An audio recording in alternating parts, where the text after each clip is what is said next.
नमस्कार। कल भाजपा की केंद्र सरकार ने सीए लागू करने का नोटिफिकेशन जारी किया है। 10 साल देश पे राज करने के बाद ऐन चुनाव के पहले इन लोगों को सीए की बात करनी पड़ रही है। अगर 10 साल में कुछ अच्छा काम कर लेते तो शायद आज सीए की जगह अपने कामों पे वोट मांग रहे होते।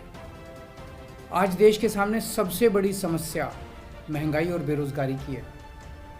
किसी को भी घर चलाना मुश्किल हो रहा है, इतनी ज़्यादा महंगाई हो गई है, कमर तोड़ महंगाई हो रही है। उधर हमारे युवा दर दर की ठोकरें खा रहे हैं रोजगार के लिए, उनके ऊपर डंडे लाठियां बरसाई जा रही हैं।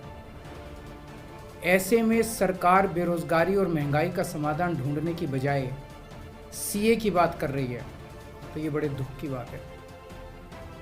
ये सीए आखिर है क्या? बीजेपी की केंद्र सरकार का कहना है कि 3 देश, बांग्लादेश, पाकिस्तान और अफगानिस्तान, इन 3 देशों के अल्पसंख्यक जो हैं वो अगर भारत की नागरिकता लेना चाहें तो उन्हें भारत की नागरिकता दे दी जाएगी। इसका मतलब बड़ी संख्या में यहाँ से अल्पसंख्यकों को हमारे देश में लाया जाएगा, उनको रोजगार दिए जाएंगे, उनके लिए घर बनाए जाएंगे, उनको यहाँ बसाया जाएगा। अजीब बात है ना। बीजेपी की केंद्र सरकार से हमारे बच्चों को रोजगार दिए नहीं जा रहे, पाकिस्तान से लोगों को लाके उनके बच्चों को रोजगार देना चाहते हैं। हमारे लोगों के पास तो घर नहीं है, भारत के तो ढेरों लोग बेघर हैं, लेकिन बीजेपी वाले पाकिस्तान से लोगों को लाके उन्हें भारत में बसाना चाहते हैं, उनको घर देना चाहते हैं। हमारे रोजगार उनके बच्चों को देना चाहते हैं, हमारे हक के घर उनमें पाकिस्तानियों को बसाना चाहते हैं। भारत सरकार का जो सरकारी पैसा हमारे परिवार और देश के विकास पे खर्च होना चाहिए, वो पैसा पाकिस्तानियों को भारत में बसाने पे खर्च किया जाएगा। इन 3 देशों में लगभग 2.5 से 3 करोड़ अल्पसंख्यक हैं। ये तीनों बहुत गरीब देश हैं। जैसे ही भारत के दरवाजे खुलेंगे, इन 3 देशों से भारी भीड़ हमारे भारत में आ जाएगी। अगर इन 2.5-3 करोड़ में से 1.5 करोड़ लोग भी भारत आ गए तो कौन देगा इनको रोजगार? कहाँ बसाओगे इनको? बीजेपी वाले अपने घर में बसाएंगे क्या इनको? इनके अपने घर में रखेंगे क्या इनको? बीजेपी वाले देंगे क्या इनको रोजगार? कौन देगा इनको रोजगार? तो प्रश्न उठता है कि बीजेपी ऐसा क्यों कर रही है।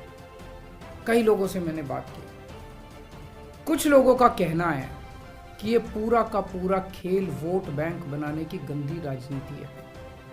इन तीनों देशों से 1.5-2 करोड़ लोगों को अगर भारत ले आया गया और उनको चुन चुन के इस तरह से देश के अलग अलग भागों में बसाया गया, जिससे जहां जहां बीजेपी के वोट कम हैं वहां झुग्गियां डाल के अगर इन लोगों को वहां बसाया गया तो वहां बीजेपी का एक पक्का वोट बैंक तैयार हो जाएगा, बीजेपी के वोट बढ़ जाएंगे। और आने वाले इस चुनाव में तो नहीं, आने वाले भविष्य के चुनाव में बीजेपी को इससे बहुत बड़ा चुनावी फायदा मिल सकता है, ऐसा कुछ लोगों का कहना है। मुझे नहीं पता ये सच है कि गलत, लेकिन सबसे बड़ा प्रश्न है कि बीजेपी ये क्यों कर रही है। एक तरफ बीजेपी की हरियाणा सरकार हरियाणा के बच्चों को रोजगार देने में असमर्थ है। रोजगार के लिए हरियाणा सरकार अपने बच्चों को इजराइल भेज रही है। इजराइल में हम सब जानते हैं कि युद्ध चल रहा है, हमारे बच्चों को युद्ध में धकेला जा रहा है। अपने बच्चों को तो रोजगार है नहीं और पाकिस्तानियों को भारत लाके उनके बच्चों को रोजगार देना चाहते हो। मेरी तो ये बात बिल्कुल समझ से परे है। बीजेपी वाले पूरी दुनिया से बिल्कुल उल्टा चल रहे हैं। पूरी दुनिया में कोई भी देश अपने पड़ोसी देशों के गरीबों को अपने घर नहीं लाना चाहता। पड़ोसी देशों के लोगों को अपने देश में आने से रोकने के लिए पूरी दुनिया में हर देश तरह तरह के कानून बनाता है, बॉर्डर पे दीवारें लगाता है, बॉर्डर पे बिजली की तारें लगाई जाती हैं ताकि पड़ोसी देश का कोई भी व्यक्ति हमारे देश के अंदर ना आ सके। बीजेपी शायद अकेली पार्टी है पूरी दुनिया की जो पड़ोसी देश के गरीब लोगों को अपने देश में घुसाने के लिए दरवाजे खोल रही है, बिल्कुल उल्टा कर रही है। एक और बात है सोचने की, पिछले 10 सालों में 11 लाख से ज्यादा भारत के बड़े बड़े अमीर उद्योगपति और व्यापारी भारत छोड़ के चले गए। ये लोग भारत में फैक्ट्री चलाया करते थे, इंडस्ट्री चलाया करते थे, बड़े बड़े व्यापार किया करते थे, लाखों लोगों को नौकरी देते थे, रोजगार देते थे। ये बीजेपी की गलत नीतियों और उनके अत्याचार से तंग आके भारत छोड़ के चले गए। अगर बीजेपी को लाना ही है तो इन लोगों को वापस भारत लेके आओ ना, जो भारत छोड़ के चले गए। ये भारत आएंगे, इनके पास पैसा है, भारत में इन्वेस्ट करेंगे, नई नई फैक्ट्रियाँ खोलेंगे, नए नए व्यापार खोलेंगे, अपने बच्चों को रोज़गार मिलेगा। ये क्या बदतमीज़ी है कि बांग्लादेश के, पाकिस्तान के और अफ़गानिस्तान के लोगों को हमारे देश में लाके बसाएंगे और उनको हमारे बच्चों के हक के रोज़गार उनको देंगे। ये लोग कह रहे हैं कि 2014 के पहले आए हुए घुसपैठियों को इन नागरिकता दी जाएगी। ऐसा नहीं है, ये तो शुरुआत है।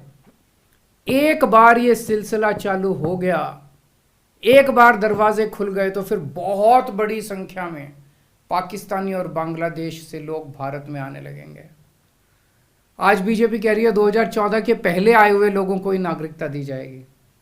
देख लेना, अगले चुनाव में ये बीजेपी वाले इस तारीख को बढ़ा के 2024 कर देंगे कि 2024 के आए हुए पहले वाले लोगों को दी जाएगी, और फिर इसे और आगे बढ़ा देंगे। मोटी मोटी बात यह है कि पाकिस्तानियों और बांग्लादेशियों के लिए भारी संख्या में भारत आने के लिए बीजेपी सरकार ने दरवाजे खोल दिए। ये देश के लिए बेहद खतरनाक है और इसका सबसे ज़्यादा खामियाजा उत्तर पूर्व, नॉर्थ ईस्टर्न स्टेट्स भुगत रहे हैं, खासकर आसाम। आसाम के लोगों की भाषा और संस्कृति खतरे में पड़ चुकी है क्योंकि वहां पे बांग्लादेश से इतनी बड़ी संख्या के ऊपर इलीगल माइग्रेशन हुआ है। अब बीजेपी कह रही है कि इलीगल माइग्रेंट जो आए हैं उनको हम नागरिकता देंगे, उनको हम बसाएंगे, आसाम में बसाएंगे। आसाम के लोग बहुत नाराज हैं। एक तरह से देखा जाए तो हेमंत बिश्व शर्मा जो बीजेपी के मुख्यमंत्री हैं, उन्होंने धोखा दिया अपने लोगों को। अपने असम के लोगों की खातिर उन्हें सीए का विरोध करना चाहिए था। उन्हें कहना चाहिए था कि असम के लोगों की संस्कृति और भाषा दोनों खतरे में है, ये बिल्कुल बर्दाश्त नहीं किया जाएगा। तो दोस्तों, पूरे देश की मांग है कि सीए को वापस लिया जाए। हम किसी हालत में अपने बच्चों की नौकरियां, अपने बच्चों के रोजगार दूसरे देश के लोगों को किसी हालत में नहीं देंगे। और अगर बीजेपी नहीं मानती तो इसको वापस नहीं लेती तो इस चुनाव के अंदर बीजेपी के खिलाफ वोट करके आप अपना गुस्सा जाहिर कीजिए। नमस्कार।